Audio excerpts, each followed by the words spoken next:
बिस्मिल्लाहिर्रहमानिर्रहीम। अस्सलाम वालेकुम नाज़रीन, प्रोग्राम है सच तो ये है और मैं हूँ आपके साथ नाज़िया खान। नाज़रीन, निगरां हुकूमत इस वक्त हमें मुल्की मईशत की बहाली के लिए मुसलसल मुतहरिक और कोशा नज़र आ रही है। SIFC की बात हो या फिर डॉलर को काबू में करने के मामलात हों, बैरूनी सरमायाकारी को रागिब करना हो, या फिर ये बात हो कि किस तरह से जो डिफरेंट माफियाज हैं, जो नेक्सेस इस मुल्क में कायम है, जिन्होंने इस मईशत को बीमार कर रखा है, उनके खिलाफ एक मैसिव क्रैकडाउन इस वक्त हम देख रहे हैं हुकूमत ने बिला तखसीस जारी किया हुआ है और ये नेक्सेस तोड़ा भी गया है और इसके लिए मुसलसल इकदामात भी किए जा रहे हैं। SIFC के तहत भी मुख्तलिफ ऐसे सेक्टर्स हैं जिनको टारगेट किया गया है जो कि मुल्की मईशत की बहाली के लिए और उसमें रूह फूंकने के लिए इंतहाई ज़रूरी है और उसको मुसलसल मॉनिटर भी किया जा रहा है। फिर हमने देखा जिस तरह से आर्मी चीफ ने मुख्तलिफ बिजनेस कम्युनिटी के लोगों को एतमाद में लिया, ये भी एक इंतहाई अहम कदम था। बैरूनी सरमायाकारी हो या हमारे जो अंदरूनी इन्वेस्टर्स हैं, उन सब में जो एतमाद की फ़ज़ा जो कहीं पर लैक कर रही थी, उसको बहाल करने के लिए मौजूदा हुकूमत ने निहायत अच्छे इकदामात लिए हैं जिनके असरात भी धीरे धीरे हमें नजर आना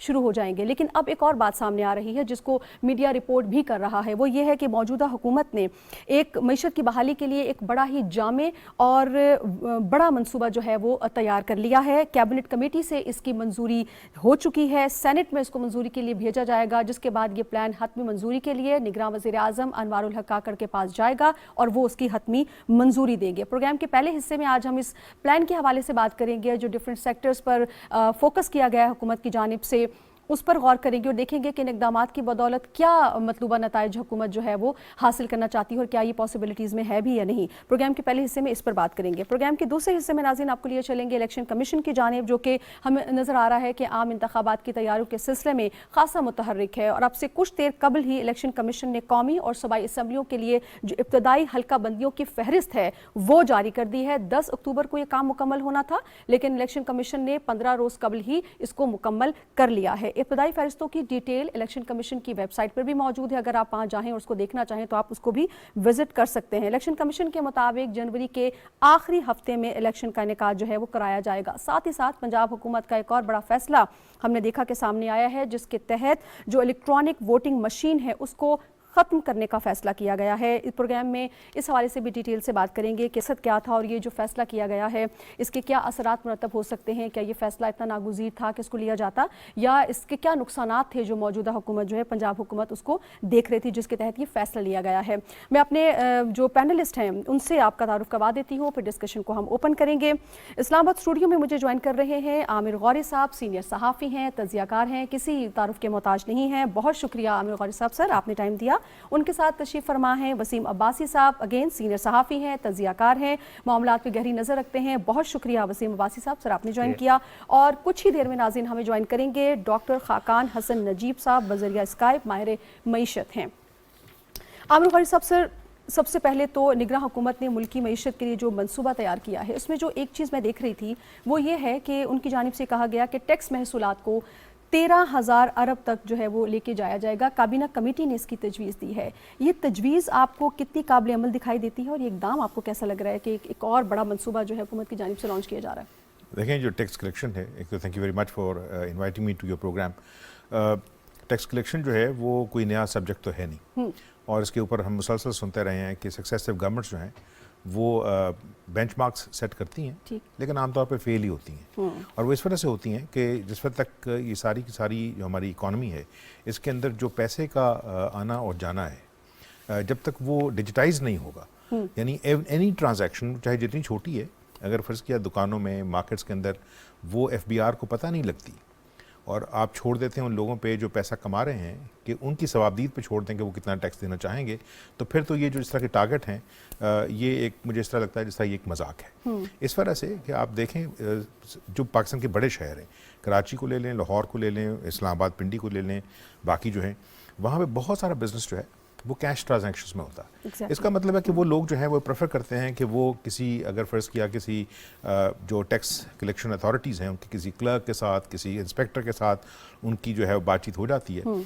तो वो उसको पैसे देना प्रेफर करते हैं बजाय अपने आप को जो टैक्स बुक्स के अंदर लाने के लिए। उनके अकाउंटेंट्स नहीं होते और उस वजह से ये गवर्नमेंट जब ये कहती है ना कि इतने कर लेंगे, अच्छा ये भी किसी को दिखाने के लिए है, ठीक है ना। सबसे बड़ी बात यह है कि देखें, मुल्क जो हैं वो टैक्सेस पे नहीं चलते, मुल्क चलते हैं आपकी इकॉनमी के ऊपर, आपकी एक्सपोर्ट्स के ऊपर और आपकी FDI के ऊपर, कि क्या दुनिया के दूसरे मुल्क जो हैं वो आपकी इकॉनमी में इतना ट्रस्ट करते हैं कि अपने पैसे यहाँ लगाएं। ठीक है ना। अब अगर फ़र्ज़ किया अमेरिका की और चाइना की बाज़ कंपनीज जो हैं, यानी सिंगल कंपनी, उनका बजट जो है वो पाकिस्तान के बजट से बल्कि पाकिस्तान की प्राइस से, जितनी टोटल अगर पाकिस्तान की प्राइस लगाई जाए कि अगर पाकिस्तान में हर चीज़ बेच दी जाए, यानी टोटल ज़मीन, टोटल कारोबार, सारा कुछ, तो भी अमेरिका की बाज़ कंपनीज, चाइनीज़ बाज़ कंपनीज जो हैं वो पाकिस्तान से ज़्यादा अमीर हैं। तो अगर कल कोई फैसला करती हैं कि पाकिस्तान के अंदर मतलब 24 करोड़ का मुल्क है, ये मार्केट है, इसके अंदर हम इन्वेस्ट करें, तो वो ये देखेंगे कि पाकिस्तान की जो इंडस्ट्री है उसमें कितनी जान है। वो इंडस्ट्री जो है वो कंपैटिबल है इस वक्त जो मॉडर्न टेक्नोलॉजिकल एडवांसमेंट है ऑफ द वेस्ट और इवन ऑफ द ईस्ट, ठीक है ना। अगर उसके साथ है तो वो इन्वेस्ट करेंगे। लेकिन हुकूमतें जो हैं वो एक छोटी क्रिटिसिज्म हो सकती है, मैं करना नहीं चाहता कि देखें इस हुकूमत के ऊपर आमतौर पर क्रिटिसिज्म ये होता है कि इनका ये काम नहीं है।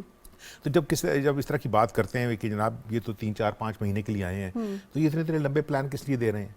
मेरा ख्याल ये ज़रूरी है इस वजह से कि हम ये समझते हैं, पॉलिटिकल साइंस में हम पढ़ते थे कि government is always in perpetuity. Governments चलती रहती हैं, लोग आते जाते रहेंगे, पार्टीज आती जाती रहेंगी, लोग इलेक्शन जीतेंगे, इलेक्शन हारेंगे, बट गवर्नमेंट जो है वो चलती रहती है। तो इसका मतलब है कि अगर बाज़ इंपॉर्टेंट डिसीजंस लेने हैं, डिसीजंस जो जिन एक्शंस की तरफ आपने इशारा किया ना कि ये जो हो रहा है माफियाज के खिलाफ, डॉलर माफिया के खिलाफ, या चीनी वाले माफिया के खिलाफ, या आटे वाले माफिया के खिलाफ, ये एक्शन ज़रूरी हैं। They will send a very strong message to उन तमाम लोगों को जो होर्डिंग में इन्वॉल्व थे या मुख्तलिफ इलीगैलिटीज़ में इन्वॉल्व थे, जिन्होंने पैसा बजाय बैंकों में रखने के चारपाइयों के नीचे रखा हुआ है, ठीक है ना, मतलब करोड़ों अरबों रुपए निकल रहे हैं, उनके लिए मैसेज ज़रूरी है। लेकिन it will not basically jump start the economy को जंप स्टार्ट करने के लिए आपको, या पाकिस्तान के जो शहर हैं जो मतलब हम समझते हैं कि जहाँ पे इंडस्ट्री है थोड़ी बहुत, उसके लिए जो प्रोग्राम है, we will actually have to wait to see कि इस प्लान की जो डिटेल्स हैं, जो फाइनल डिटेल्स हैं, वो उसके बारे में क्या कहती हैं। बिल्कुल ठीक। अच्छा वसीम साहब, जो अभी गौर साहब ने भी बात की है कि जिस तरह से हुकूमत ने नेक्सस तोड़ने की कोशिश की है, डिफरेंट माफियाज जो हैं मईशत को किस तरह से बीमार किए हुए थे, पहले तो ये बताइएगा कि ये जो एक्शन है ये कब तक आपको लगता है कि इसके असरात एक आम आदमी जो वेट कर रहा है कि उसको कोई फ़ायदा उससे मिले, वो कब तक वो देखना शुरू कर देगा? और ये ऑपरेशन था कितना ज़रूरी, क्योंकि ये तो एक बड़ा स्ट्रॉन्ग माफिया है। वज़ीर आज़म ने भी ये कहा कि पहले हमें इस नेक्सस को तोड़ना होगा और फिर उसके बाद देखना होगा कि जो इसके पीछे खड़े हुए इसको सपोर्ट कर रहे हैं, फिर उन पर हाथ डालना होगा। यानी कि एक मुश्किल काम है जो इस हुकूमत ने अपने ज़िम्मे लिया है। तो ये बताइएगा कि वक्त की कितनी अहम ज़रूरत थी और आम आदमी तक इसका फ़ायदा कब तक पहुँचता हुआ आपको नज़र आ रहा है? जी बहुत शुक्रिया एक तो शो में बुलाने का। दूसरा मैं समझता हूँ, बिल्कुल मैं आपसे एग्री करता हूँ कि जो ये एक्शन था ये बहुत ज़रूरी था। और आप देखें कि मैं आपके शो में ही एक दफ़ा आया था आज से कोई महीना पहले, और मैं कह रहा था कि इन एक्शन बहुत नज़र आ रहा है गवर्नमेंट की सतह पे। इसी वजह से उस वक्त डॉलर की प्राइस जो थी वो तकरीबन 335 रुपये ओपन मार्केट में पहुंच गई थी, इंटर बैंक में 308 रुपये तक गया, और अब आप देखें कि आज तकरीबन 40 रुपये कम हो चुका है ओपन मार्केट में, इंटर बैंक में भी 15-16 रुपये कम हो चुका है। और उसकी वजह से जाहिर है चीज़ों पे फ़र्क पड़ेगा। और मेरा ख्याल है पहला फ़र्क जो आपका सवाल है कि कब तक इसके असरात सामने आएंगे, तो पहला फ़र्क तो इसी पहली को पड़ जाना चाहिए और पेट्रोल की कीमत कम हो जानी चाहिए। और पेट्रोल आपको पता है ऐसी कमोडिटी है कि इसकी कीमत कम होने से पाकिस्तान में सब्ज़ी से लेके गाड़ी तक हर चीज़ सस्ती हो सकती है, और फिर डॉलर की प्राइस ओवरऑल कम होगी। हम इंपोर्ट बेस्ड इकोनॉमी हैं, ज़्यादातर इंपोर्ट्स हमारी आती हैं, रॉ मटेरियल भी इंपोर्ट होता है, तो उम्मीद करते हैं कि उसकी प्राइसेस में भी कमी आएगी। और एक्शन बहुत ज़रूरी था। आप देखें कितने सारे माफियाज पाकिस्तान में इकट्ठे हो गए थे। अब आप देखें कि पाकिस्तान में डॉलर के होर्डिंग के खिलाफ क्रैकडाउन हुआ है, ब्लैक मार्केटिंग के खिलाफ क्रैकडाउन हुआ है, तो अफगानिस्तान में कीमत बढ़ गई। पाकिस्तान में अफगान माफियाज काम कर रहे थे, गैंग्स से, क्रिमिनल से, मुख्तलिफ गोल्ड माफिया था, चीनी की होर्डिंग हो रही थी, स्मगलिंग हो रही थी मुख्तलिफ प्रोडक्ट्स की। ये सारे एक्शंस होने बहुत ज़रूरी थे, और ये मेरा ख्याल है ये डिपार्टमेंट्स पहले से इधर मौजूद थे। इनको वेट नहीं करना चाहिए था कि आर्मी चीफ अपनी एक मीटिंग करें बिजनेसमैनों के साथ और उसके बाद वो स्ट्रिक्ट एक्शन लें, तो फिर उसके बाद ये करें। गवर्नमेंट का भी कोई काम था। ये जो अभी आमिर साहब ने भी बात की कि ये भी एक सियासी जमातों की तरफ से बार बार ये एतराज़ उठाया जाता है कि ये निगरान हुकूमत का तो काम नहीं है जो ये एक्शन लिए जा रहे हैं, या जो वो जिस अंदाज में मईशत के लिए प्लान दे रही है या क्या। लेकिन ये तो काम सियासी जमातों का था ना, जब इक़्तिदार में थे, तो वो फिर इस तरह के इकदाम उनके लिए क्यों नहीं लिए गए? अब जब ये हुकूमत ले रही है तो बजाय अप्रिशिएट करने के एक कम से कम उन्होंने ये इकदाम उठाया तो सही ना, बाद में जो भी हुकूमत आएगी वो उसको कैरी ऑन करे, पॉलिसीज का तसलसल आगे तक चलता रहे ताकि नेक्सस दोबारा बनने ना पाए। मेरा तो ख्याल है नहीं, मैं नहीं इससे डिसएग्री कर रहा कि गवर्नमेंट ने गलत किया। मैं समझता हूँ कि गवर्नमेंट ने बिल्कुल ठीक किया और करना चाहिए। निगरान का क्या मतलब होता है? आपकी निगरानी में एक चीज़ दी जाती है, वो आपने मेक श्योर करना होता है कि ख़राब ना हो, उसको सही तरीके से स्मूथली चलती जाए।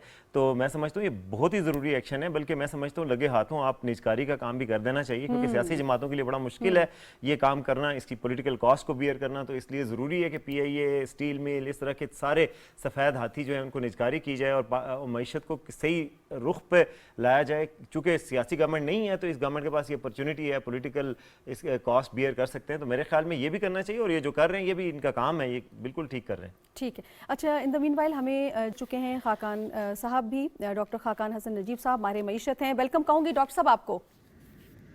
जी, good to be on your programme. Thank you sir. Sir, निगरान हुकूमत का एक प्लान मईशत की बहाली के हवाले से सामने आता है, जिसमें मीडिया रिपोर्ट भी कर रहा है बड़े अहम सेक्टर्स हैं जिनको वो टारगेट करने जा रहे हैं। एक तो SIFC का क़याम, जिसके तहत डिफरेंट सेक्टर्स को जो है वो उस पर देखा जा रहा है, लेकिन अभी जो ये बहाली का जो प्लान है उसमें सर ज़रूरी शोबे की बात हो रही है, निजकारी की अखराजात में कमी की और एनर्जी सेक्टर पर खुसूसी तवज्जो देने की बात हो रही है, और जो टैक्स नेट है उसके दायरे कार को बढ़ाने की भी बात हो रही है। सर, ये कितने अहम सेक्टर्स हैं जो कि फौरी तौर पर तवज्जो के मुतकाजी हैं? नाज, ये वो सेक्टर्स हैं जो कई दहाइयों से हम सॉल्व नहीं कर पा रहे। हम इनडायरेक्ट टैक्सेशन 70% पे हैं और डायरेक्ट टैक्सेशन 30% पे हैं। इसका मतलब है कि हमें GST लगाना पड़ता है 18% का, तो आपका बिजली का बिल बढ़ जाता है। ये मैं लोगों के आसान समझ के लिए कह रहा हूँ। इसी तरह जो बिजली के पूरा निज़ाम है उसको अगर आप देखिए तो सरकार उसको चला रही है और सरकार सारे डिस्कोस चला रही है। इस साल 590 अरब रुपए का नुकसान जो है वो उसमें मुतवक्को है। इसी तरह अगर आप पाकिस्तान की एग्रीकल्चर प्रोडक्टिविटी यानी कि पैदावारी सलाहियत को देखिए तो कहीं पे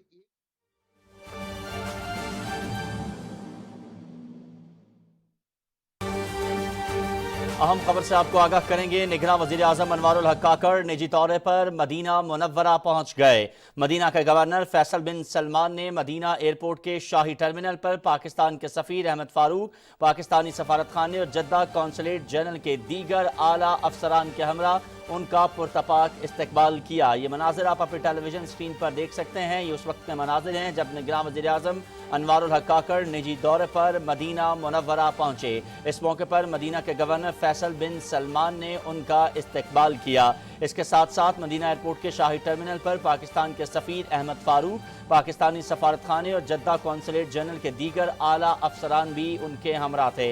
आपको आगाह करें कि वज़ीर आज़म कल उमरा की अदायगी के लिए जद्दा रवाना होंगे। अहम खबर है जिससे आपको आगाह कर रहे हैं। निगरान वज़ीर आज़म अनवारुल हक काकड़ निजी दौरे पर मदीना मुनव्वरा पहुंच गए हैं। मदीना के गवर्नर फैसल बिन सलमान ने मदीना एयरपोर्ट के शाही टर्मिनल पर उनका इस्तकबाल किया। इस मौके पर पाकिस्तान के सफीर अहमद फारूक, पाकिस्तानी सफारत खाने और जद्दा कौंसलेट जनरल के दीगर आला अफसरान भी उनके हमरा मौजूद थे। वज़ीर आज़म कल उम्रे की अदायगी के लिए जद्दा रवाना होंगे। ये थी ताज़ा तरीन।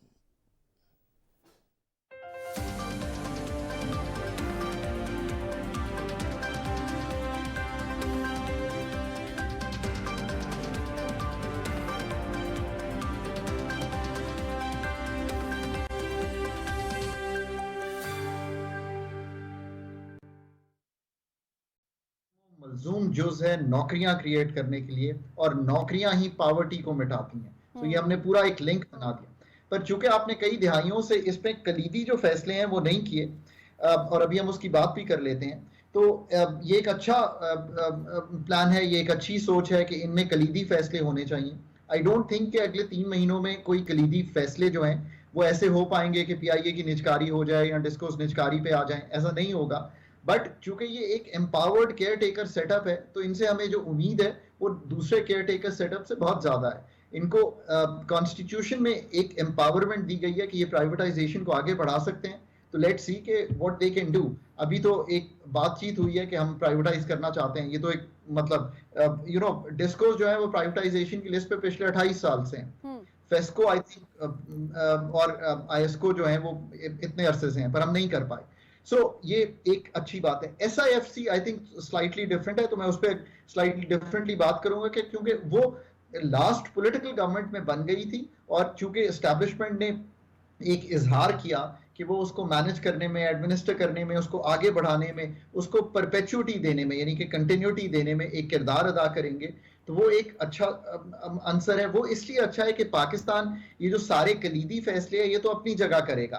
फिर पाकिस्तान इस वक्त लोन डिपेंडेंट है। ये याद रखिए कि पाकिस्तान IMF के बगैर इस वक्त नहीं चल सकता। ये बिल्कुल कलीदी गुफ्तगू है।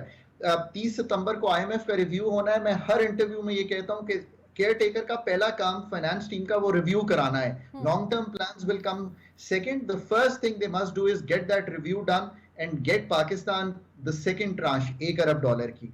उसके साथ साथ बहुत सी और चीजें आपको वर्ल्ड बैंक, एडीबी, इन सब में पैसे देने हैं. अब इसको साथ मिलाइए कि एसआईएफसी से हम ये कोशिश कर रहे हैं कि आप एग्रीकल्चर की पैदावारी सलाहियत बढ़ाने के लिए कॉर्पोरेट फार्मिंग करें, कोऑपरेटिव फार्मिंग करें. आप पाकिस्तान के माइंस एंड मिनरल्स, और पाकिस्तान के माइंस एंड मिनरल्स का एक बहुत बड़ा पोटेंशियल है. आप ना भी माने कि कितने $1000 अरब का है, पर डेफिनेटली एक बड़ा पोटेंशियल है. सारी जो हमारे सर्वेज हैं कहते हैं उसमें. और तीसरा आईटी और आईटीईएस में और डिफेंस प्रोडक्शन में. ये 4 एरियाज हैं. अब आपके ऑब्वियसली पोटेंशियल इन्वेस्टर कौन है? सीपेक 2 और मिडल ईस्ट. अब मिडल ईस्ट में एक सऊदी अरेबिया से बातचीत हुई है. अब कर क्या रहे हैं? अगेन आप ये कह रहे हैं कि एक स्टेट एपरेटस है, वो आपका जो है वो क्लॉग्ड है. मतलब क्लॉग्ड से मतलब है कि हार्ट की आर्टरीज हैं, उसमें से ब्लड नहीं फ्लो कर रहा, फाइल्स नहीं फ्लो कर रही. उसको बाईपास किया जा रहा है एसआईएफसी के through, which is a single window. और आप ये कह रहे हैं कि हमारे पास 9 मिलियन हेक्टेयर्स जमीन है जो हम ऑफर कर सकते हैं, जिसपे आप ज़राअत कीजिए, ज़राअत को मैकेनाइज कीजिए, फाइनेंस कीजिए, ड्रिप इरिगेशन कीजिए, ये सारे काम कीजिए जिसके लिए हम ये जमीन ऑफर कर रहे हैं. इससे पाकिस्तान की फूड सिक्योरिटी और मिडल ईस्ट की फूड सिक्योरिटी को टारगेट किया जा रहा है. सो ये भी अगले 2 से 3 साल में इसके नताइज आपको आना शुरू हो जाएंगे. हमें रियलिस्टिक रहना है. बैरक गोल्ड ने काम शुरू किया है, बहुत मेहनत करना पड़ी, कोर्ट्स ने उसको होल्ड किए रखा, पाकिस्तान को एक बहुत बड़ी पेनल्टी देनी पड़ी, but now we have moved. अब दुनिया को पता चलेगा कि 2028 में पहला कॉपर निकलेगा. अब उसके इर्द गिर्द और भी माइंस हैं. लेट्स होप कि उस पर भी हम आगे बढ़ सकते हैं. अब ये 3 काम हमने डिस्कस किए हैं. पाकिस्तान के फंडामेंटल मसाइल, पाकिस्तान का आईएमएफ का प्रोग्राम और पाकिस्तान का इन्वेस्टमेंट साइकिल.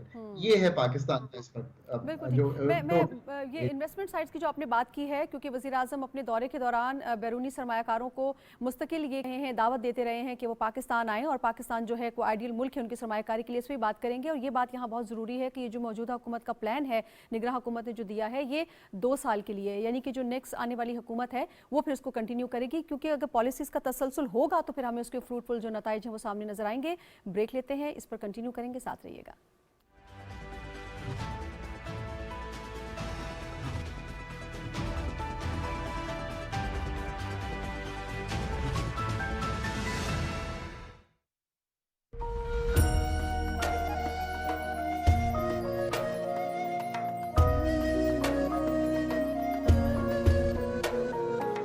जहाँ भी इरशाद फरमाता है तो जाहिर है कि खालिक का कलाम है, तो फिर उसका वस्फ अपना ही है. हुजूर अलैहिस्सलाम के शाम सहर देखिए, हुजूर अलैहिस्सलाम की ज़िंदगी के औकात की तकसीम देखिए. नबी अलैहिस्सलाम मोमिनों की जानों से भी ज़्यादा करीब है. आपको ऐसे नज़र आएगा जैसे फूलों में गुलाब होता है और सितारों में महताब होता है.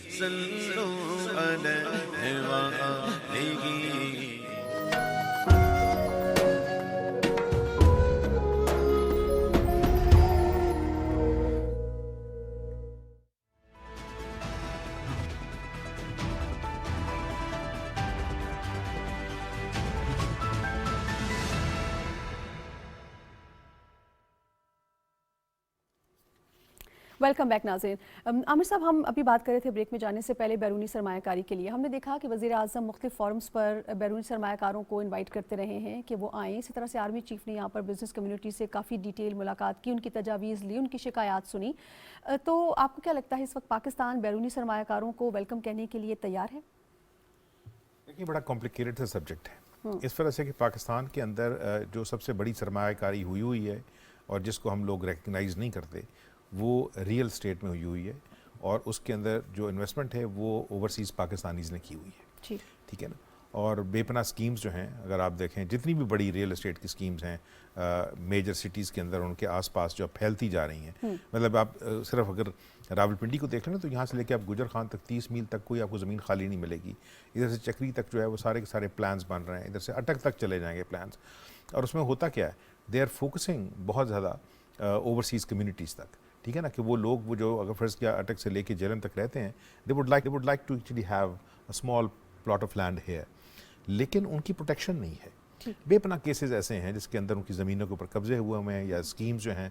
अभी आप देखें ना, पिछले दिनों खबर आई कि अगर फ़र्ज़ किया सिर्फ रावलपिंडी के आसपास 350 से ज़्यादा fake and fictitious housing societies हैं, तो आप अंदाज़ा लगाएं कि उन्होंने कितने लाख लोगों को इम्पेक्ट किया होगा, ठीक है ना, और कितने बिलियन डॉलर्स, रुपए नहीं, जो इसमें इन्वेस्ट हुए होंगे। हमारे पास कोई फिगर्स नहीं है। तो ये कहना कि हमने ओवरसीज़ पाकिस्तानीज़ के अलावा उनको छोड़ देते हैं, बिकॉज उनका एक जो है वो नेचुरल, एक समझिए आप, उनका वो टिल्ट होता है पाकिस्तान के अंदर इन्वेस्टमेंट करने का।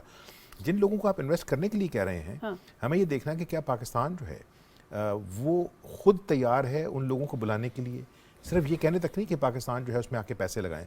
हमने ये देखा कि 2017 से लेके और 2022 तक जो कुछ सी पैक के साथ हुआ है, ठीक है ना, जो सबसे बड़ा प्रोग्राम था इस मुल्क के साथ ये शो करने का कि अगर फ़र्ज़ किया आपका एक नेबर जो है और जो एक ग्लोबल, अब समझ लिए आप, इकोनॉमिक पावर है, वो आपके साथ मिलना चाह रहा है, जो भी करना चाह रहा था, वो चीज़ें सारी रुकी। तो अगर फ़र्ज़ किया सारी दुनिया देख रही होती है ना, आपकी ज़्यादातर जो आपकी इकोनॉमिक डिपेंडेंसी है वो तो वेस्ट के ऊपर है, क्योंकि वो हमारी मार्केट्स हैं, या अमेरिका है या वेस्टर्न यूरोप है। हमारी ऑलमोस्ट 60% के करीब जो एक्सपोर्ट्स हैं they are driven towards the west. East की तरफ तो हमारी अभी इतनी बड़ी मार्केट्स नहीं है। तो अगर आप ये देख रहे हो कि जो सबसे बड़ा प्रोजेक्ट आपको ऑफ़र किया गया था और उसकी डिटेल सारी की सारी चलती रही, इस्लामाबाद में, कराची में, लाहौर में, दिन रात जो है उसके ऊपर सेमिनार्स होते रहे, रिपोर्ट्स लिखी गई, लोगों ने बेपनाह PhDs कर ली कि सी पैक क्या करेगा, and then CPEC basically came to a halt. अब अगर दोबारा उसको स्टार्ट करने की कोशिश करें तो मेरा ख्याल है कि जो दुनिया का इन्वेस्टर है वो देखना चाह रहा होता है कि आपके यहाँ जो हुकूमतें हैं उनकी अपनी पॉलिसीज़ क्या हैं, उनके जो फाइनेंस मैनेजर्स हैं, उनके जो इकोनॉमिक मैनेजर्स हैं, वो सिर्फ और सिर्फ बातें करते हैं या वो कुछ चीज़ डिलीवर कर सकते हैं। And that is I think कि वो सबसे बड़ा इंपॉर्टेंट एलिमेंट होगा कि पाकिस्तान के अंदर आने वाले सालों के अंदर लोग जो है वो पैसे लगाएंगे नहीं। जिस तरह खाकान जो बात कर रहे थे बड़ी इंपॉर्टेंट है, लेकिन मेरी ख्वाहिश ये है कि जो गोल्ड यहाँ से निकले, जो कॉपर यहाँ से निकले, जो सिल्वर यहाँ से निकले, जो कुछ भी निकले, चाहे वो आप ये समझिए कि पत्थरों की सूरत में है या मेटल्स की सूरत में है। देखें, ये जो दुनिया की बड़ी कंपनीज़ हैं वो अपने मुल्कों से तो वो गोल्ड नहीं निकाल रही, लेकिन उनके जो ब्रांड हैं, ठीक है ना, उतनी ही चीज़ जो है वो अगर फ़र्ज़ किया वो ब्रांडेड होगी तो जो $100 की चीज़ है वो आपको $4000 में मिल रही होगी। हम, मेरा ख्याल है कि आहिस्ता आहिस्ता हमें इस तरह भी सोचना चाहिए कि हमारे यहाँ जो पाकिस्तान के अंदर जो बड़े बिजनेसमैन हैं, they should also start looking कि उनके अंदर जो हाई एंड इन्वेस्टमेंट है प्रोडक्ट क्रिएट करने की और उसके अंदर जो है ब्रांड्स क्रिएट करने की एंड देन उनको एक्सपोर्ट करने की, I think that is also very necessary, बजाय इसके कि हम जो है मुख्तलिफ कंपनियों को ला के और ये कह के कि जी कोर्ट्स ने प्रोसेस रोक दिया था। We should stop blaming others. हमें ये देखना है कि हमारी कैपेसिटी, देखना अगर फ़र्ज़ किया ये सोना और तांबा और सारी चांदी यहाँ पड़ी हुई थी तो पिछले 75 साल में हमने वो कैपेसिटी क्यों बिल्ड नहीं की कि हम इसको क्यों नहीं निकाल सक रहे, ठीक है ना। हमें चिली की कंपनी क्यों चाहिए, हमें ऑस्ट्रेलिया की कंपनी क्यों चाहिए, मतलब हमने अगर फ़र्ज़ किया, हमें ये पता है कि हमारे पास ये पड़े हैं और बिलियंस ऑफ डॉलर्स की चीज़ें पड़ी हैं, तो we should be able you know to extract them and develop them into high end products and then export them. And then मेरा ख्याल है कि जो सारी चीज़ें बातें कर रहे थे ना, असल चीज़ तो यही है कि जो पाकिस्तान का 60% जो यूथ बल्ज है उसको हम एम्प्लॉय कर सकेंगे या नहीं कर सकेंगे, उसको मीनिंगफुल नौकरियां दे सकेंगे या नहीं दे सकेंगे, अदरवाइज फ्रस्ट्रेशन बढ़ेगी। बिल्कुल ठीक। अच्छा वसीम साहब, हम ओवरऑल अगर हम अपनी मीशत की बात करते हैं तो इसमें एक फैक्टर बड़ा इंपॉर्टेंट वो ये है कि हमारी जो इंपोर्ट्स हैं वो बहुत ज़्यादा हैं, हमारी एक्सपोर्ट कम है। अभी मुग़ारिर साहब ने भी इस तरफ हमें इशारा किया, तो ये कितना ज़रूरी है कि जो बिला ज़रूरत जो अखराजात हैं तो उसमें कमी लाई जाए, दूसरा अपनी जो लोकल जो मार्केट है उसको बहुत ज़्यादा बूस्टअप करने की ज़रूरत है। ऐसे इकदाम लिए जाएँ कि जो पाकिस्तान मेड चीज़ें हैं उसको अप्रिसिएशन मिले और हमारी जो है इम्पोर्ट कम हो, एक्सपोर्ट ज़्यादा हो। ये आप समझते हैं कि इससे मीशत को कुछ सहारा मिलता है? एब्सोल्युटली। हमारा सबसे बड़ा मसला ये है कि हमारी एक्सपोर्ट्स जो हैं वो बहुत कम हैं और इंपोर्ट्स बहुत ज़्यादा हैं। हमेशा खसारा किसी को कहते हैं ना कि हिसाब ज़ीज़ का वो जो इतना ही गोशवारा है तो वो सब कुछ खसारा ही है।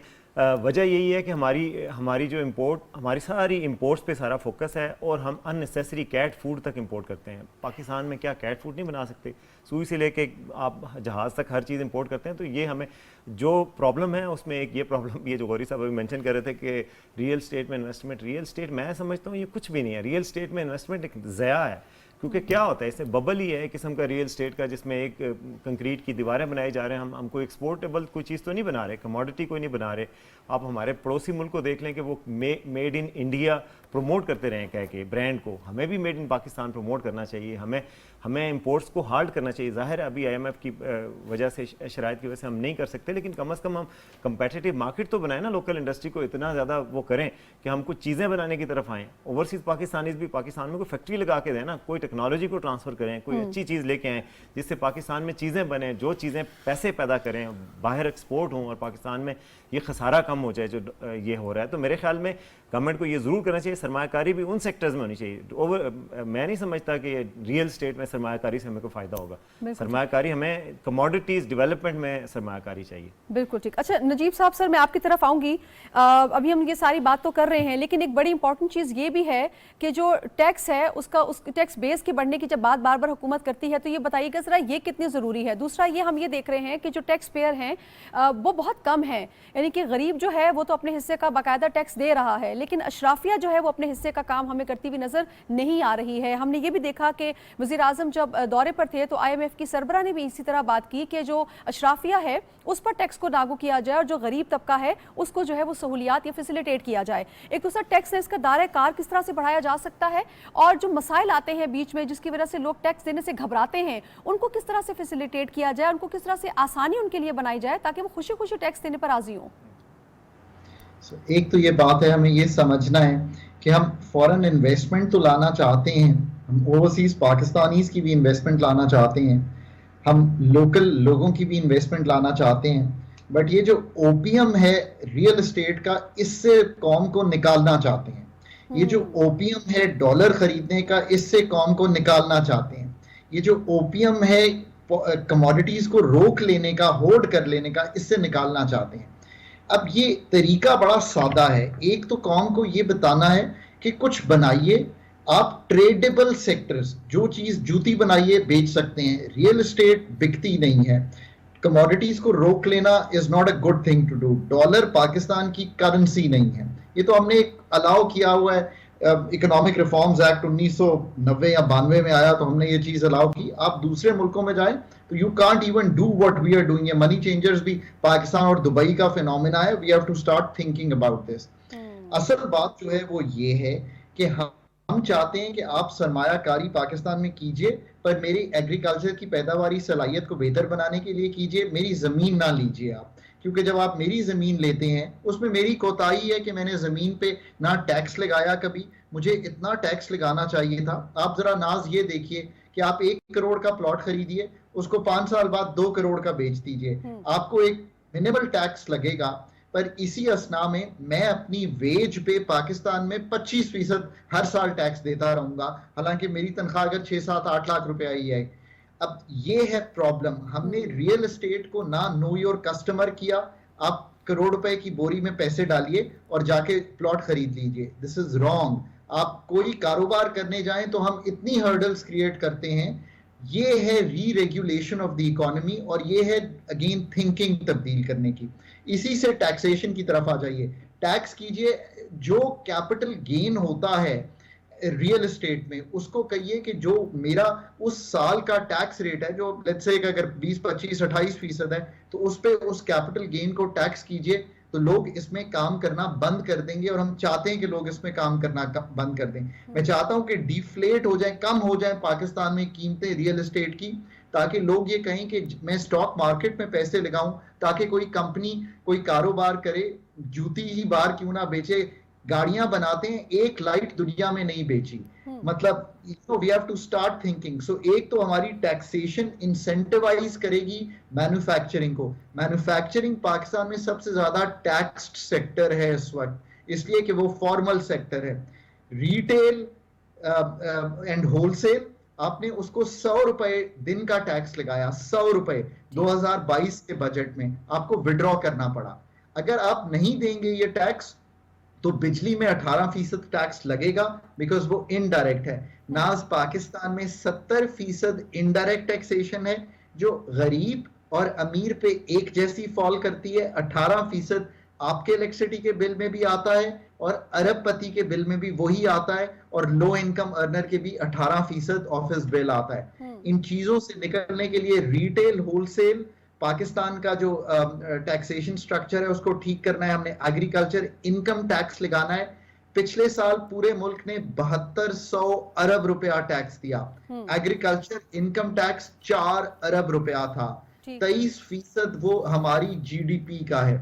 और फिर एनफोर्समेंट करनी है हमने, हमें बहुत से गैप्स हैं, हमने बहुत से टैक्स कंसेशंस दिए हुए हैं, हमने बहुत सी डिजिटाइजेशन करनी है। ये अगला 5 साल आपका एजेंडा है। अगर आप बाकी बैरूनी सरमायाकार ही साथ इसके लाते हैं तो आप निकल पाएंगे ये IMF, वर्ल्ड बैंक के कर्जों से। डॉक्टर साहब, ये वाला जो बात आपने की ना, ये बहुत समझने के लिए बहुत ज़रूरी है। एक और एस्पेक्ट है सर, जो कौम अगर चाहती है कि उसकी मईशत मुस्तहकम हो, स्ट्रांग हो और उसमें जान हो, तो उस कौम को अपने रवैयों को भी बदलने की ज़रूरत है सर। हम तवानाई के शॉर्टेज का रोना रोते हैं, हम कहते हैं एनर्जी क्राइसिस, जो कि पूरी दुनिया में है, लेकिन हम अपने रवैयों को बदलने के लिए तैयार नहीं हैं। गवर्नमेंट जब कहती है कि आप सुबह सवेरे अपनी दुकानें खोलें और रात 8 बजे बंद कर दें, तो उस पर हम एजिटेशन देखते हैं, मुख्तलिफ सवालात देखते हैं, बल्कि एहतजाज देखते हैं, फिर वो चीज़ आगे बढ़ती जाती है और फिर हुकूमत को जो है विड्रॉ करना पड़ता है। सर, हमें अपने रवैयों को भी तो बदलने की ज़रूरत है ना, अगर हम चाहते हैं कि हम एक स्ट्रॉन्ग इकोनॉमी को जन्म दें और दुनिया हमारे पास आए सरमायाकारी करने के लिए। इब्तदा तो हमने खुद से करनी होगी, हम खुद ही तैयार नहीं हैं।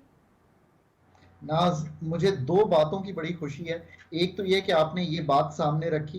देखिए ना, अगर आपका एनर्जी का बिल ज़्यादा आता है तो हमारी ये कोताही है कि हम कौम को नहीं बता रहे कि आप एनर्जी एफिशिएंट अप्लायंसेस चलाइए, आप 5 बजे से रात 11 बजे तक बिजली कम से कम इस्तेमाल करें, बिकॉज टाइम ऑफ यूज़ का मीटर बहुत हाई चार्ज कर रहा है।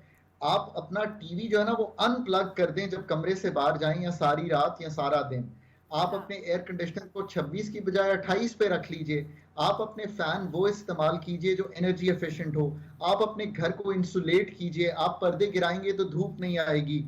सो ये चीजें तो हमें करनी है। कौम को अपना तर्ज अमल जरूर बदलना है। अगर सुबह 7 बजे 8 बजे काम पे आएंगे और शाम को 6 बजे मगरिब से पहले और मगरिब घर जाकर पढ़ेंगे तो बिजली की बचत होगी, हमें ज्यादा किक इन नहीं करनी पड़ेगी वो जनरेशन जो ज्यादा कॉस्ट कर रही हो। पर दूसरी तरफ नाज, जो मुझे खुशी है ना वो ये है कि वक्त ये भी आ गया है कि स्टेट ने अभी जो एक्शन किया है, जिसको मैं क्रैकडाउन नहीं कहता, हमने सिर्फ law of the land enforce किया है कि smuggling is not the right thing, hoarding is not the right thing, trading in dollars is not the right thing. Rate of the state exert हुई है, मुझे इसकी बहुत खुशी है पाकिस्तान। बिल्कुल ठीक। अच्छा, आमिर ख्वाजा साहब कुछ ऐड करना चाह रहे हैं, फिर नेक्स्ट टॉपिक की जानिब जाऊंगी। मैं ऐड नहीं करना चाह रहा, मैं थोड़ा सा जो है डिविएट इससे करना चाह रहा हूँ। देखिए मेरी बात सुने, अगर फर्ज के पाकिस्तान के अंदर इकॉनमी है यानी घर घर की, और उसको मर्द चला रहा है, ठीक है ना, तो ये आपका कहना जो है ना ये बड़ा आइडियल लगता है कि अगर आप दिन में दुकानें खोल के रखें और सुबह सुबह खोल लें। मसला है कि अगर फ़र्ज़ किया मैं सुबह 9 बजे दफ्तर चला जाता हूँ और शाम 5 बजे तक दफ्तर से नहीं आता, तो मैं तो दुकान पर नहीं जा सकूँगा। तो इसका मतलब है कि मेरी बेगम ही सिर्फ बाज़ार जाएगी, बच्चे भी नहीं जा सकेंगे, वो तो स्कूल गए हुए हैं। तो ये जो कहना ना कि दुकानें बंद कर लें, शाम को दुकानें बंद कर लें, that sends a very wrong message. इसलिए कि देखें दुनिया सारी की सारी जो है ना वहाँ दुकानें बंद होती हैं लेकिन लाइटें बंद नहीं होती। सवाल ये है कि जो टेक्नोलॉजीज़ हैं, मॉडर्न टेक्नोलॉजीज़, किसने रोका था आपको कि आप जब बच्चों के अंदर जो है लैपटॉप तकसीम कर रहे हैं तो उसी तरह जो है 2-2 सोलर पैनल जो है ना उन दुकानों को तकसीम कर देते जिनके पास रेफ्रिजरेशन की ज़रूरत नहीं है, ठीक है ना। तो जो छोटे खोखे बने हुए हैं उनको आपसे कहना कि ऑफ ग्रिड हो जाए, आप बिजली जो है ना वो लेस्को पेस्को से ले ही ना, ठीक है ना। आपके पास 4 ऊपर लगे हुए पैनल, उसमें आप ऐसे करें कि आप उनको आधी कीमत जो है वो छोड़ दें सरकार जिस तरह लैपटॉप की दे रही थी, आधी उनको जो है वो इंटरेस्ट फ्री लोन के ऊपर बैंकों से ले दें, ठीक है ना। आहिस्ता आहिस्ता आप उन लोगों को जिनको बिजली की ज़रूरत है वो दुकान खोलना चाहते हैं रात तक खोल ही रहने दें, ठीक है ना। मसला सिर्फ ये है कि देखें जो हमारा जो बाइंग साइकिल है ना वो शाम को खुलता है। जिस वक्त आप घर पहुंचते हैं उसके बाद घर वाले कहते हैं बाजार जाना है, ठीक है ना, वो 2-3 घंटे की जो एक्टिविटी है। बार बार ये कहना कि शाम को दुकान बंद कर दें, अगर फ़र्ज़ किया यहाँ पर एक मौत का मंजर हो जाएगा कि बत्तियाँ बंद हुई हैं, बाज़ार बंद हैं, एंड फिर आप लोगों को कह रहे हैं कि आप पाकिस्तान आएँ, ठीक है ना, और देखेंगे क्या मतलब वाइब्रेंट जो है ये सोसाइटी है। मेरा अपना ख्याल है कि we need to create a balance है। पूरी दुनिया इसको किस तरह से देख रही है? पूरी दुनिया की देखें नाज, हमें पूरी दुनिया की तरफ देखने की ज़रूरत ही नहीं है इस वक्त। देखें ना, मतलब खान जो है ना उसके अंदर वो एग्री करेंगे कि हम बिजली इस वक्त भी जो है ना IPVs को मिला के और बाकी सारे सोर्सेज मिला के हमारे पास बिजली ज़्यादा पड़ी हुई है, ठीक है ना। हम ज़्यादा बिजली जो है वो पैदा कर रहे हैं जितनी हम इस्तेमाल कर रहे हैं उससे, लेकिन वो चूँकि इतनी महंगी बना रहे हैं हम, ठीक है ना, कि लोगों की कमर इसलिए टूट रही है कि जो बिजली की प्रोडक्शन की कॉस्ट है वो अब जो है वो चीपर मोड्स के जरिए नहीं है। किसने हमें रोका था कि हम जो है इन्वेस्टमेंट, इसमें ये इतना बड़ा सब्जेक्ट है, आज के प्रोग्राम में आपके कवर नहीं होगा, लेकिन पिछले 30 साल में आप ये देखें, 30-40 साल में पाकिस्तान की यूनिवर्सिटीज़ ने इस चीज़ के ऊपर ग्रेजुएशंस नहीं कराई। हमने MBAs निकाले मुसलसल 10-15 साल, फिर हमने कंप्यूटर वाले निकालने शुरू कर दिए, बच्चे कंप्यूटर वाले बाहर चले गए। MBA, जिस मुल्क में बिजनेस नहीं है वहाँ पे जो बिजनेस ग्रेजुएट्स हैं वो क्या करेंगे? तो मेरा अपना ख्याल ये है कि, और ये जो टैक्स की बेस की बात नहीं, एक छोटा सा पॉइंट है कि देखें, अगर फर्ज किया 60% हम ये कहते हैं कि लोग जो है ना वो तो टैक्स नेट में आ ही नहीं सकते, वो तो 50,000 रुपये महीना कमा नहीं रहे, तो 6 लाख रुपए वाला तो वैसे ही टैक्स में नहीं आएगा, ठीक है ना। तो इसलिए गवर्नमेंट जो है क्या करती है, उसके ऊपर इनडायरेक्ट टैक्सेशन लगाती है कि बेटे तुमने अगर फर्ज किया एक माचिस की डब्बी भी खरीदनी है ना तो उसके ऊपर तुम GST दोगे, तुमने अगर एक आइसक्रीम खरीदनी है, तुमने खाना खरीदना है, तो ये जो चीज़ है ना, गवर्नमेंट जो है ना सारा कुछ नहीं कर सकती। जो सारी की सारी जो ट्रेड बॉडीज हैं, they need to get involve, और उसके साथ साथ आहिस्ता आहिस्ता देखें, अगर मेरे पास पैसे हैं तो मैं टैक्स दूंगा, मुझे कोई एतराज़ नहीं है, लेकिन अगर मैं पैसे ही नहीं कमा रहा तो हम मेरे से कहाँ से लेंगे टैक्स?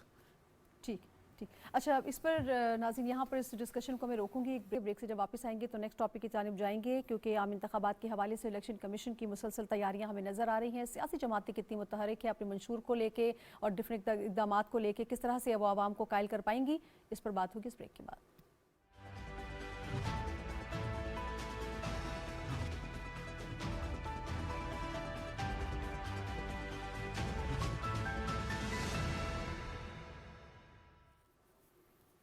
वेलकम बैक नाज़रीन। प्रोग्राम के पहले हिस्से में हमने डिस्कशन की और प्रोग्राम के दूसरे हिस्से में हम बात करने वाले हैं इलेक्शन कमीशन की जानिब से जो कुछ देर कबल जो ऐलान सामने आया है, उसके मुताबिक उन्होंने डिजिटल मरदमशुमारी के तहत नई हल्का बंदियों की जो इब्तदाई फहरिस्त है वो शाया कर दी है। अगर डिटेल आप देखना चाहें तो उनकी वेबसाइट पर भी आप देख सकते हैं। अच्छा आमिर साहब, ओवरऑल अगर हम देखें इलेक्शन कमीशन की तैयारी हमें नज़र आ रही है, इलेक्शन का माहौल उनकी जानिब से बनता हुआ नज़र आ रहा है, लेकिन सियासी जमातें हमें मुसलसल नाला और शुकूक व शुबहात में मुब्तला नजर आ रही है। जो उनका फोकस होना चाहिए वो हमें नजर नहीं आ रहा, उसकी क्या वजह आपको नजर आती है? मेरा ख्याल है कि एक तो जो पाकिस्तान की पॉलिटिक्स है वो पिछले कुछ सालों से बड़ी अजीब व गरीब हुई है। सियासतदानों ने बजाय इसके कि वो काम करते हैं जिसके लिए वो इलेक्ट होते हैं, यानी अपनी जितनी भी उनकी एनर्जीज़ हैं, जितनी उनके पास पावर है, जितनी उनके पास जो भी पोजीशंस हैं, उनको आवाम की बेहतरी के लिए इस्तेमाल करने की बजाय वो एक दूसरे के पीछे पड़े रहे। ठीक है ना, मैं इसको बंद करूंगा वो इसको बंद करेगा, मुझे इसके खिलाफ केस चलाने, मुझे उसके खिलाफ केस चलाने, 3-3, 4-4 साल तक बिलियंस ऑफ रुपीज़ लगाने के बाद वो अकाउंटेबिलिटी का प्रोसेस जो है वो मजाक बन के रह गया। और उस वजह से ये मेरा ख्याल है कि अब देखें ना, इनके पास कोई बहाना है नहीं। पाकिस्तान की सैडली पॉलिटिकल पार्टीज़ जो है ना वो पॉलिटिकल पार्टीज़ नहीं हैं, वो पर्सनैलिटी कल्ट्स हैं। ठीक है ना, तो उनके बयानात आप रोज़ सुनते रहें। ठीक है ना, अब वो फाइनली डेट दे दी, मेरे ख्याल है अच्छा है, बजाय के क्रिटिसाइज़ करते रहते सिर्फ इलेक्शन कमीशन को। जो उसने करना था वो कोई उसकी जो इंटेंशन थी वो मेलाफाइडेड नहीं थी कि इलेक्शन कराना नहीं है। उन्होंने कहा भाईजान एक प्रोसेस है ना, आपने डिजिटल जो है डिलिमिटेशन करवाई है और उसको आपने चूंकि कंफर्म कर दिया तो उसके बाद उसका करना मुकम्मल करना ज़रूरी था, इसलिए इलेक्शन थोड़ा सा पीछे जाएगा। 60 दिन 90 दिन कोई ये क्रिटिसाइज़ नहीं कर रहा कि भाई शहबाज शरीफ ये कह रहे थे कि मैं जो है अपनी गवर्नमेंट वो 13-14 अगस्त को जो है वो ख़त्म करूँगा, तो इलेक्शन जो है वो 60 दिन में हो जाते। उन्होंने कहा कि नहीं, 2 दिन पहले आप इसको ख़त्म करें। ठीक है ना, तो वो 8 को ख़त्म हुई तो ऑटोमेटिकली चूंकि वक्त से पहले हो गई थी तो 90 दिन वाला काम आ गया। अब सारे कह रहे हैं 90 दिन में कराएं, और भाई 90 दिन में होते हैं, 120 दिन में होते हैं। गेट योर एक्ट टुगेदर, तैयारी करें, इलेक्शन लड़ें, जो अवाम आपको वोट दे उसके बाद मेहरबानी करके ना इस अवाम के लिए काम करना शुरू करें, क्योंकि अवाम ने तो आपके लिए जो कुर्बानियाँ देनी थी ना वो पिछले 70 साल से दे रही है। ठीक है ना, अगर उनकी ज़िंदगी को लिए बेहतर कर सकते हैं, अगर आपके पास कोई प्रोग्राम है, अगर आपके पास कोई मैनिफेस्टो है, और ये नहीं कि जो पुराना वाला मैनिफेस्टो है उसको झाड़ के और नया मतलब दोबारा नए फॉन्ट के अंदर थोड़ा सा ऐड करके हम ये कर देंगे। उनसे पूछें कि सबसे बड़ा जो इशू है, सबसे बड़ा इशू मेरे लिए सबसे बड़ा इशू इकोनॉमी नहीं है, मेरा सबसे बड़ा इशू ये कि जो 60% यूथ है वो एम्प्लॉयबल जो है वो एम्प्लॉयमेंट में है या नहीं है।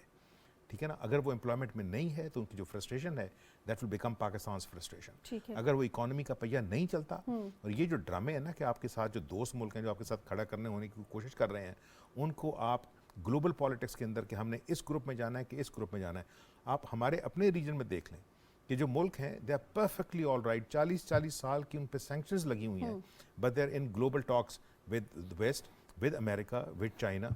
यानी ईरान जो है वो सारा कुछ बेच रहा है इंडिया को, ईरान सारा कुछ बेच रहा है चाइना को, हम आज तक जो है वो अमेरिका के प्रेशर में ये फैसला ही नहीं कर सके कि हमने ईरान से कुछ चीज़ लेनी है कि नहीं लेनी। अब अगर फ़र्ज़ किया प्रेसिडेंट शी की पॉलिसी में सऊदी अरब और ईरान के दरमियान जो है मामलात वो बेहतरी की तरफ जा रहे हैं, उन्होंने एम्बेसीज खोल ली हैं। आप ये देखें ना, इस मुल्क के अंदर हमारी किसी भी नेबरिंग कंट्री के साथ ट्रेड नहीं है। इंडिया के साथ इसलिए नहीं है कि इंडिया दुश्मन है, और भाई कब तक रहेगा दुश्मन? ये नेबर के साथ जो है नॉर्मलाइज करने रिलेशन के नहीं करने, हमने अपने इश्यूज को डिस्कस करना है, ये सॉल्व करना है। ईरान के साथ जो है अगर अमेरिका नहीं कर रहा कुछ, तो क्या हम इंडिया की मिसाल लेते हुए ये गेम खेल सकते हैं कि नहीं ईरान के साथ? अगर इंडिया ले रहा है सारा कुछ तो हम ले सकते हैं कि नहीं ले सकते? जो कुछ भी ले सकते हैं। अफगानिस्तान में पीस होना है कि नहीं होना? I was in high school जब अफगानिस्तान जो है वो डिसरप्ट हुआ था। अब मेरे बच्चे जो हैं वो ग्रेजुएट हो चुके हैं यूनिवर्सिटियों से, अफगानिस्तान सेटल ही नहीं हो रहा। मतलब उधर से बदमाशी खत्म नहीं हो रही, कभी इधर से बदमाशी, कभी उधर से बदमाशी। उन्होंने कहा चाइना ने कोशिश की थी, वो हमने रोक दी है। तो मेरा अपना ख्याल है कि अगली जो हुकूमतें हैं ना, उनको ये सोचना चाहिए कि उनका कोई प्लान पाकिस्तान के लिए है या नहीं। अपने लिए तो उनके पास बड़े प्लान हैं। ठीक। अच्छा वसीम साहब, ये हम देख रहे हैं कि निगरान वज़ीर आज़म ने मुसलसल ये बात कही, तसलसल के साथ वो कहते आए कि इलेक्शन कमीशन का काम जो है वो इलेक्शन का इनेकाद है और हमारी हुकूमत का काम उसमें मुआवनत फराहम करना है। और उनकी ये लेटेस्ट स्टेटमेंट कि हम किसी भी ग्रोह की मुखालिफत या हिमायत नहीं करेंगे, ये आपको नहीं लगता? और ख़ास तौर पर उन्होंने ये बात की कि हम सबको, तमाम सियासी जमातों को लेवल प्लेइंग फील्ड देंगे। तो क्या ये स्टेटमेंट उनकी इनफ नहीं होनी चाहिए तमाम शकूक व शुबहात को ख़त्म करने के लिए? लेकिन हम देख रहे हैं मुसलसल उनकी शिकायत आ रही हैं। कभी PTI, बल्कि PTI का तो लेटेस्ट बयान ये आया कि हमें तो फील्ड ही नहीं मिल रही। इससे पहले हमने पीपल्स पार्टी को भी देखा कि उनकी तरफ से ये एतराज़ आया कि हमें फील्ड जो है वो नहीं मिल रही। बिल्कुल। और इससे पहले PML NBA इसी पर हमें नाला नजर आई है। तो ओवरऑल सिचुएशन क्या है? इसी शिकायतों के साथ हो जाएंगे इंतखाबात भी? नहीं, मेरे ख्याल में ये बड़ा खुशाइंद है जो आज इलेक्शन कमीशन ने अर्ली कर दिया, अपनी डेडलाइन से पहले अनाउंस कर दी है। हल्का बंदियों की इब्तदाई लिस्ट जारी कर दी है और मुझे लगता है कि पूरी तैयारी हो रही है इलेक्शन कमीशन की हद पर और इलेक्शन हो जाएंगे जनवरी के एंड में। और सियासी जमातों में पाकिस्तान में आपको माजी में हो चुका है 90 दिन के इलेक्शन का कह के, आपको पता है 11-11 साल लोग रहे हैं। तो इस वजह से शकूक व शुबहात ये माजी के बैगेज का हिस्सा है। हमारी अपनी लेगेसी भी तो देखनी पड़ेगी ना। तो कोई फ़र्क नहीं पड़ता अगर उनको थोड़े से शकूक व शुबहात हैं। अगर वक्त पे हमने इलेक्शन करवाने हैं और हो जाने हैं जनवरी के लास्ट वीक में, तो उनको थोड़े थोड़े शक होंगे। फिर उसके बाद जब शेड्यूल अनाउंस हो जाएगा तो फिर तो जाहिर है वो काम शुरू कर देंगे। मैं अभी भी देख रहा हूँ कि पूरे पाकिस्तान में खुदाइयाँ जारी हैं, डेवलपमेंट के वर्क्स हो रहे हैं। आप देख रहे होंगे अपनी जो रोड्स जा रही हैं, सब में कोई गैस की पाइपलाइन बिछ रही है, कभी क्या हो रहा है। ये भी इलेक्शन कैंपेन ही है ना।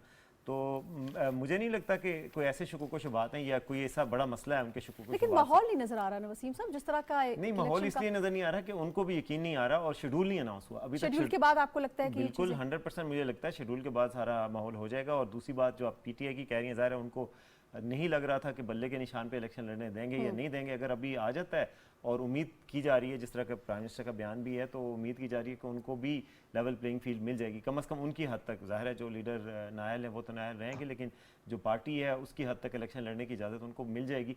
अगर ऐसा होगा तो फिर माहौल बिल्कुल बनेगा और सारी पार्टीज़ अपनी कैंपेन करेंगी। आपको नज़र आएगा कि माहौल बनता हुआ। अभी किसी हद तक नून लीग तो नज़र आ रही है माहौल में। बिल्कुल ठीक। अच्छा डॉक्टर साहब, वैसे तो आपसे मईशत के हवाले से हम खासी बातचीत करते हैं, लेकिन जाहिर है आप भी पाकिस्तानी हैं, हमारी तरह आप भी देखते हैं मुल्क के सियासी मंजरनामे में जो चीज़ें हो रही हैं। आप क्या समझते हैं सर कि इलेक्शन के बाद सियासी इस्तेहकाम इंशाल्लाह जब हम देखेंगे तो उससे हमारी मईशत ज़ाहिर है डायरेक्ट जुड़ी हुई है। तो जो मईशत की पॉलिसीज़ हैं उनमें आपको लगता है कि ज़्यादा तेज़ी आएगी और एक जो नई आने वाली हुकूमत है उसके लिए बहुत बड़ा चैलेंज भी होगा कि मईशत की जो पॉलिसीज़ निगरान हुकूमत जो है वो शुरू कर रही है वो उसको आगे जारी रखे ताकि उसके समरात मिल सकें? नाज, आई थिंक शायद ही कोई हुकूमत इतना बड़ा चैलेंज फेस करेगी। जो भी हुकूमत जनवरी, फरवरी, मार्च जब भी इलेक्शन होता है और नई हुकूमत बनेगी तो वो फेस करेगी। आप याद रखिए कि पाकिस्तान में होप जो है वो इस वक्त एट इट्स लोएस्ट है। हुकूमत में ट्रस्ट कि हुकूमत डिलीवर कर पाएगी वो भी लोगों में कम है। तो जो भी आने वाली हुकूमत है, और ये मैं सबको बार बार मशवरा देता हूँ मेन पार्टीज को, बहुत तैयारी कीजिए अपनी माइक्रो लेवल पे जाके। सही कह रहे थे अभी मेरे ये दोस्त कि एक मैक्रो पे बात नहीं बनेगी कि आप अपना मंशूर डिफाइन करें। आपको हर एरिया में पाकिस्तान की शरह नमू कैसे बढ़ानी है, इन्फ्लेशन कैसे संभालनी है, प्राइवेटाइजेशन कैसे करनी है, आप एक एक चीज जो है उसकी तैयारी करके आइए। कौम रियली इस वक्त ये देखना चाहती है कि ये फैसले की कीमतें बढ़ा देना ये तो सबसे आसान फैसला है, पर क्या आप वाकई PIA को टेक ऑन करके उसका 100 अरब रुपए का, आज मैं देख रहा था कि उनका 6 महीने का नुकसान 60 अरब रुपए का है PIA का। पाकिस्तान जिस जगह पे खड़ा हुआ है, ये एक एग्जिस्टेंशियल इकोनॉमिक चैलेंज है। इसको मीट करने के लिए बहुत सर्जिकल ट्रीटमेंट की ज़रूरत है और एक नया IMF प्रोग्राम भी शायद करना पड़ेगा अगर इन्वेस्टमेंट फंड्स इतने ना आए।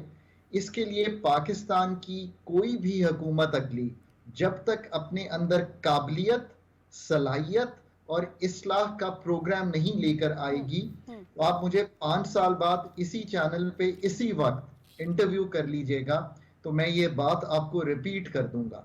इतना डॉक्टर बड़ा साहब, जी, डॉक्टर इस साहब, वक्त है क्या पार्टीज पर। मैं आपकी बात से ये समझूं कि जो सियासी जमातें हैं उनको अब जो रिवायती मंशूर है, मैनिफेस्टो है, उससे हटकर आवाम को कायल करना पड़ेगा? जो मौजूदा हालात हैं मुल्की मईशत के हवाले से हो या ओवरऑल जिस तरह से काम आदमी इफेक्ट हो रहा है, पुराना मंशूर अब नहीं चलेगा। अब उनको जो है जरा अपने विजन को ब्रॉड करना पड़ेगा और इस दफा जरा आवाम को कायल करना आपको लगता है थोड़ा मुश्किल होगा? बहुत मुश्किल होगा। आज सुबह मैं एक क्वेश्चन एंड आंसर में था and we were talking to the people of Pakistan. बहुत से लोगों ने मुझे ये बात कही कि वो चाहते हैं कि हुकूमत जो है बहुत तैयारी से आए, वो चाहते हैं कि हुकूमत जो है वो उनके वोट को यूज़ करे उनकी बेहतरी के लिए। बहुत शऊर है लोगों में इस वक्त। आप जैसे लोगों ने मीडिया पर आकर बहुत सा शऊर क्रिएट कर दिया है। पाकिस्तान के लोगों की एक्सपेक्टेशन का लेवल आप यकीन कीजिए वही लेवल है जो इस वक्त कहीं वेस्टर्न डेमोक्रेसी में होगा। लोग शायद उतने पढ़े लिखे तो नहीं है पर शऊर बहुत ज्यादा है लोगों में। लोगों ने मुझे ऐसी ऐसी बातें की, उन्होंने तो मुझे पार्टीज के अंदर डेमोक्रेसी की भी गुफ्तगू की। उन्होंने मुझे शऊर ये दिखाया कि हम समझते हैं कि टैक्सेशन जो है वो हम पे ज्यादा पड़ती है। उन्होंने कहा हम समझते हैं कि इस वक्त सब्सिडीज जो है वो नहीं दी जा सकती। ये सब बातें लोग समझ गए हैं। अब वो कह रहे हैं कि आप सर्जरी शुरू तो कीजिए, आप बेचना चाहते हैं आप बेचिए इन अदारों को, आप एनर्जी के सेक्टर की पॉलिसीज आगे तो रखिए, आप IPP से नेगोशिएट तो कीजिए, आप गैस अगर बेहतर तरह से यूटिलाइज कर सकते हैं तो कीजिए, अगर ऑयल वेल्स बढ़ाना चाहते हैं तो बढ़ाइए। ठीक है। कहने का मकसद है ये सब काम इंशाल्लाह पाकिस्तान को करने हैं, ये पॉसिबल है। अगर मैं और आप और मेरे दोनों दोस्त ये बात समझ सकते हैं तो आई एम श्योर कि पॉलिटिकल पार्टीज और एस्टैब्लिशमेंट जो हैं वो भी पढ़े लिखे लोग हैं, समझते हैं ये बातें, और आई एम श्योर कि we will do better in the next 5 years. इंशाल्लाह इंशाल्लाह। मेरे प्रोग्राम का वक्त बिल्कुल खत्म हो चुका है। बहुत शुक्रिया डॉक्टर खाकान हसन नजीब साहब सर, आपने हमें ज्वाइन किया। बहुत शुक्रिया आमिर गौरी साहब सर, आपने ज्वाइन किया। वसीम अब्बासी साहब सर, आपका बहुत शुक्रिया। नाज़रीन, आपका बहुत शुक्रिया, आपने प्रोग्राम देखा। बात इतनी सी है कि इलेक्शन कमीशन का जो काम है वो यकीनी तौर पर कर रहा है, रोजाना की बुनियाद पर हमें डेवलपमेंट भी नजर आ रही है, लेकिन सियासी जमातें जो हैं इस दफा किस तैयारी के साथ मैदान में उतरेंगी, किस मैनिफेस्टो के साथ उतरेंगी? क्या वो रिवायती मंशूर जिस तरह से आमिर गौरी साहब ने कहा कि वो सामने लेकर आएंगे, या फिर इस दफा उनकी जो है वो तरीकाकार कुछ और होगा? क्योंकि इस दफा आवाम को जो कायल और माइल करना शायद कदरे मुख्तलिफ हो, तो ये प्रॉपर पॉलिसीज के साथ कि वो किस तरह से मईशत को बेहतर लेके जाएंगे और किस तरह से आने वाला वक्त आवाम के लिए बेहतर होगा, इस पर उनको काम करना बहुत जरूरी होगा। अपना ख्याल रखिएगा, दुआ में याद रखिएगा। अल्लाह निगहबान।